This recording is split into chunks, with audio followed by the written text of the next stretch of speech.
Bem-vindos ao Papo de Bunker, o podcast onde se discute sobre tudo, quase tudo. Prepare-se para mergulhar em conversas provocadoras, com temas que vão do cotidiano às questões mais profundas da sociedade. Com suspense e estilo único, este é o seu novo espaço de reflexão e debate. Inscreva-se agora em youtube.com/papodebunker e venha fazer parte do Bunker.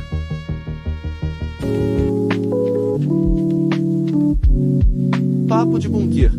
Aqui fala-se de tudo. Quase tudo.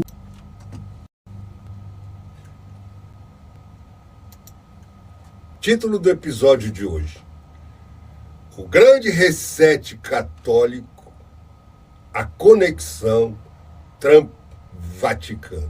Uma narrativa interessante.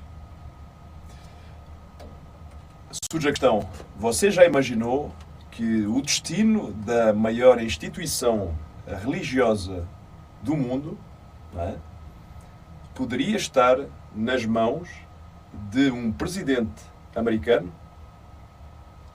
Bem-vindos ao nosso podcast Papo de Bunker, para o episódio de hoje, e que passo agora a palavra ao meu amigo Planas. Hoje vamos explorar uma das teorias mais intrigantes da atualidade.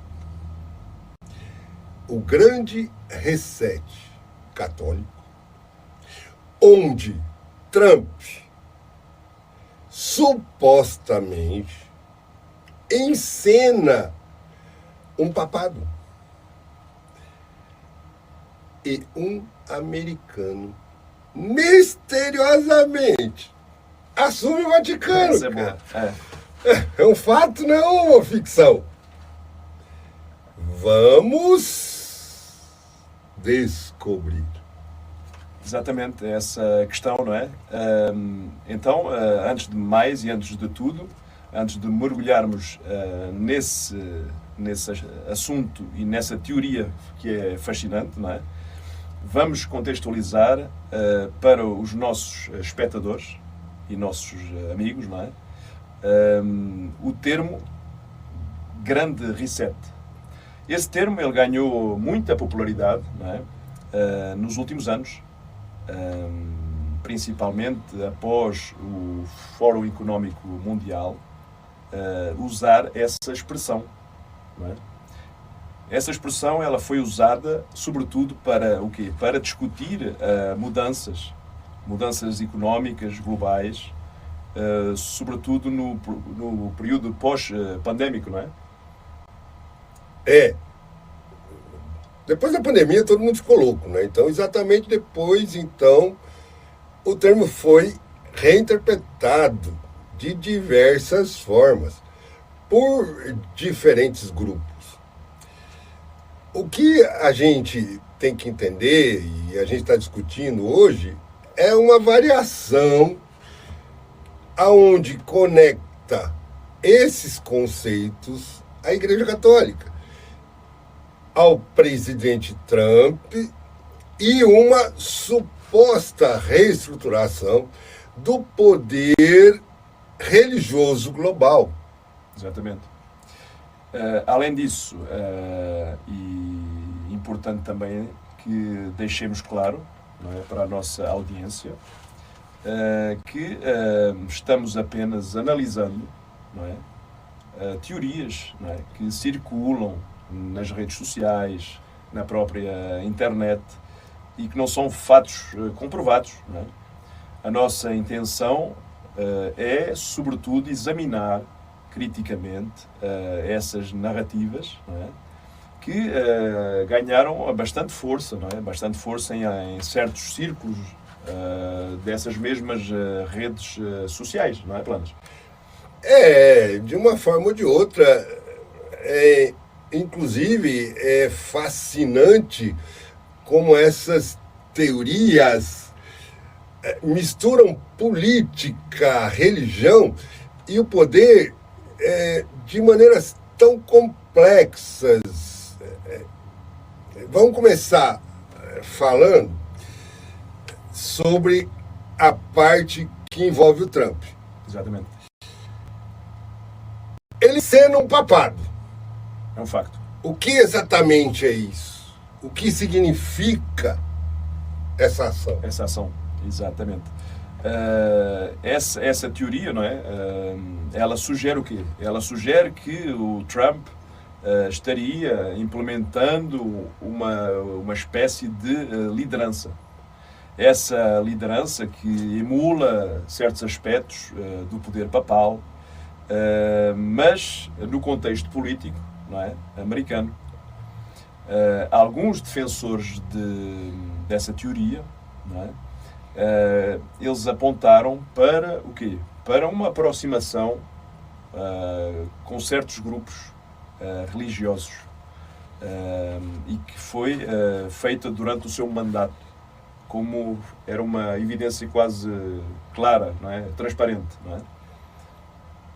E se a gente analisar, o interessante é que o Trump realmente cultivou uma relação forte com eleitores, tanto evangélicos quanto católicos. E a sua administração implementou várias políticas alinhadas com valores religiosos e também conservadores. O que, para alguns teóricos, seria parte de um plano maior. Exatamente. Isso é óbvio, não é? É quase claro. E agora, o que é que nós podemos dizer? Com o seu retorno à presidência, não é? Essas teorias elas ganharam mais força ainda, não é?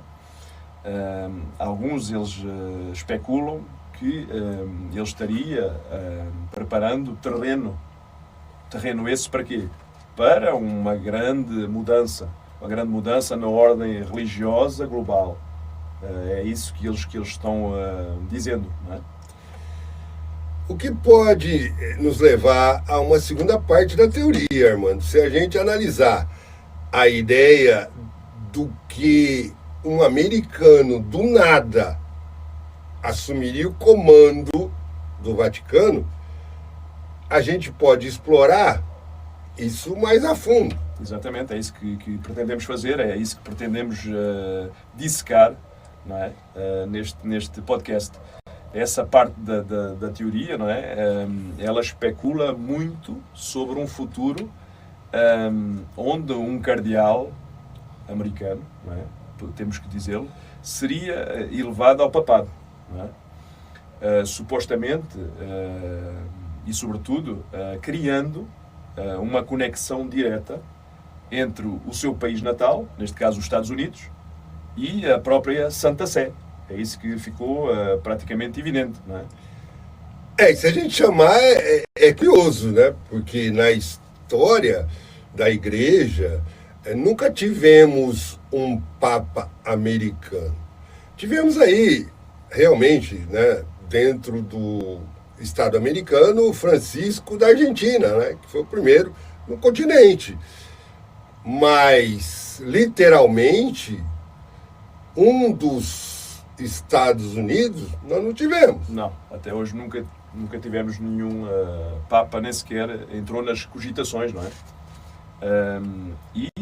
Os teóricos também sugerem ou dizem que essa mudança ela não seria por um acaso, não é? Ou por processos normais da própria Igreja, não é? Mas seria como resultado das mesmas influências políticas e económicas globais, não é? O termo do nada, o que é que ele sugere? Ele sugere nada mais, nada menos que uma ascensão inesperada e potencialmente uma ascensão que poderia ter sido até manipulada. Era isso a sensação que deixou, não é? Se a gente levar em consideração, vale mencionar que existem atualmente cardeais americanos que poderiam, tecnicamente, né, dentro da teoria, ser elegíveis em um futuro conclave. Mas a ideia de uma manipulação externa desse processo vai contra toda a tradição católica de seleção papal. Exato. Isso é óbvio, não é? Ficou bem visível e neste momento vamos analisar essas teorias criticamente da nossa parte, não é? Primeiro, o que é que poderemos fazer? Primeiro precisamos reconhecer o quê? Reconhecer que esse processo de seleção papal é extremamente complexo. Não é? Isso é a primeira coisa que temos de dizer. E, ele, além de complexo, ele é fechado. O conclave cardinalício, não é? Ele é notoriamente resistente. E resistente a influências externas. Não é? É isso que é o normal. Não é? Podemos considerar isso como uma verdade, né? Porque, historicamente, tentativas de interferir politicamente na escolha do Papa raramente foram bem-sucedidas. E, além disso, a Igreja Católica ela é uma instituição com 2000 anos. Então, a história e todas as estruturas de poder bem estabelecidas dentro desse prazo. Exatamente. Além disso, outro ponto importante é que essas mesmas teorias, e muitas delas são teorias, muitas vezes o que é que elas fazem? Elas ignoram a complexidade da relação dos americanos ou dos Estados Unidos com o Vaticano. Não é? E apesar de serem aliados em muitas questões, não é? Questões que são convergentes, que são interessantes, também existem, da mesma forma, diferenças significativas. Não é? Em temas como é o caso da imigração, não é? O caso também da própria pena de morte e em certas questões ambientais importantes, não é? E essas questões ambientais é crucial também, e muita coisa, entender que essas narrativas frequentemente servem a propósitos políticos. É um facto. E específicos ainda, né? Se a gente vê que para, vamos dizer assim, mobilizar eleitores religiosos ou para criar uma impressão de conspiração, né, global. Então, eles querem manipular a cabeça das pessoas, né? E então o que vemos é o quê? É que, na verdade, isso é um exemplo fascinante de como as narrativas políticas e também religiosas se entrelaçam na era da desinformação, não é? E sobretudo na desinformação digital. Não é? É um facto. Aí a gente tira uma conclusão de que a nossa discussão sobre o grande reset católico e as teorias sobre Trump e um Papa americano vale uma reflexão sobre o que é essas narrativas. O que elas nos dizem sobre o momento atual? E é isso que é uma questão importante, não é? E sim, independentemente da veracidade dessas mesmas teorias, não é? Elas refletem, além de outras coisas, elas refletem certas ansiedades reais sobre mudanças globais, não é? E o papel da religião na própria política. Na política moderna, sobretudo, que é a que vivemos atualmente, e as transformações de poder que estamos vivenciando diariamente, não é? E isso nos lembra da importância do pensamento crítico e da verificação de informações antes de aceitar uma narrativa. Porque essas narrativas, elas são extraordinárias como fatos, mas não literalmente.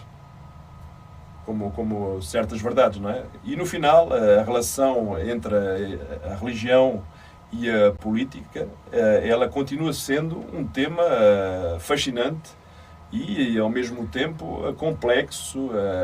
Ele continua a ser merecedor de toda a atenção das discussões enigmáticas, discussões aprofundadas, como esta que estamos tentando ter aqui, não é? De uma forma transparente, não é? E a gente tem que também entender, e o espectador é que acha dessas teorias. O que ele acredita? Que existe alguma conexão entre Trump e o futuro do Vaticano? Responde aí para nós. Portanto, agradecemos a todos. Espero que compartilhem a sua opinião nos comentários do nosso episódio. E que nos façam algumas reflexões no nosso canal, nas redes sociais. E se você gostou, não deixe de criticar ou avaliar, de se inscrever no nosso podcast e ativar as notificações, não é? E na próxima semana... Tchau, tchau, tchau, tchau. Vamos explorar mais um tema da atualidade. E com um certo teor de enigma. Não perca até lá. Obrigado uma vez mais por nos acompanhar neste humilde episódio, não é? Do nosso podcast Papo de Bunker. E vemo-nos na próxima semana. Até a próxima. Senta o dedo no like, povo. Cadê o rato? O rato sempre some. Cadê o rato? Cadê o rato?